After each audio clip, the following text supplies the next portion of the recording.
ان کی رفت کا عالم کیا ہے؟ اس لیے ہم آج اس حدیث پاک کے شرح میں، اس کی تفصیل اور توضیح میں اس اللہ کا تذکرہ کرنا ضروری سمجھتے ہیں کہ اس ماہ رمضان کے 10 رمضان المبارک کو ام المومنین سیدہ مخدومہ، سیدہ طاہرہ، سیدہ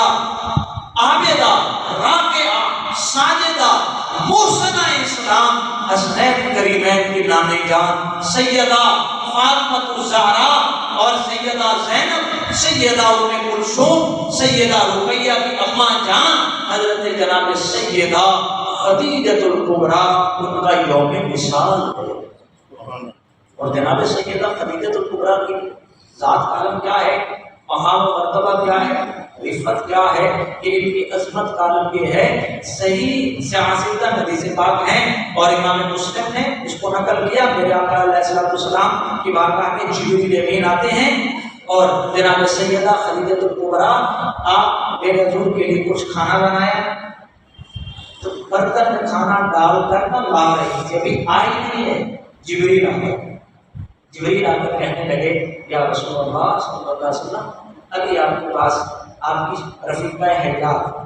آپ کی زوجہ محترمہ آ رہی ہیں اور ان کے ہاتھ میں برتن ہے، برتن میں آپ کے لیے اس نے کچھ بنا رکھا ہے، وہ لے کر آ رہی ہیں۔ یوں ہی آئیں آپ کے پاس پہنچے تو ان کو کہیے گا کہ آپ کی اس محبوبہ پیاری رفیقہ حیات کو اللہ سلام کہتا ہے۔ اور اللہ کے کہنے سے اس کے بعد جبریل بھی کہتا ہے اے آقا پھر میں بھی ان کو سلام کرتا۔ کیا مقام ہے، کیا مرتبہ ہے۔ اور جناب سیدہ عائشہ صدیقہ فرماتی ہیں ایک مرتبہ ایسا ہوا کہ نبی علیہ الصلوۃ والسلام آپ نے کچھ جانور جب قربانی کے موقع پر ذبح ہوئے تو حصہ نکالا اور جناب سیدہ خدیجہ کی سہیلیوں کی طرف پہنچایا، سب نے کہا پہلے ان کو دو، پہلے ان کو دو۔ تو میرے اندر ایک بشری تقاضے میں نے کہا اے اللہ کے نبی، اب بھی وہ بوڑھی عورت کو یاد کرتے ہیں؟ تو نبی علیہ السلام اس سے ہوئے اور فرمانے لگے ہاں عائشہ، وہ خدیجہ ہی تھی،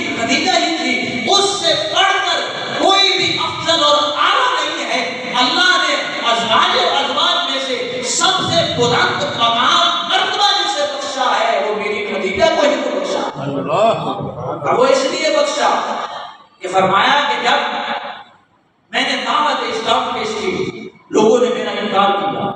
مذاق اڑایا، تو اس میں سب سے پہلے اس انسان کی تاریخ میں، اس اسلام کی ہسٹری میں، اس میرے دین کی تبلیغ میں سب سے پہلے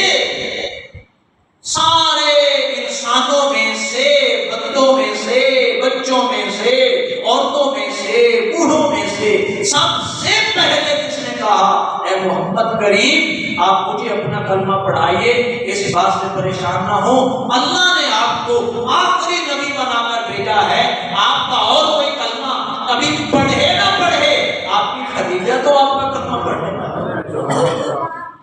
سب سے پہلے کلمہ پڑھا اور کہا کہ کلمہ سب سے پہلے پڑھا، پھر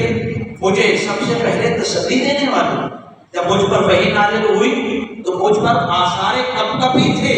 کلام الہی کی، اللہ کے روح کی، اس کے جلال اور ہیبت کی کیفیت تھی۔ میں اس کیفیت میں گھر آیا، لیکن جب گھر آیا تو مجھے وہ تسلی امیز جملے جس نے کہے کہ اے محمد کریم آپ کیوں پریشان ہوتے ہیں، اللہ نے آپ کو چنا ہے نبوت کے لیے اور آخری نبی کا انتظار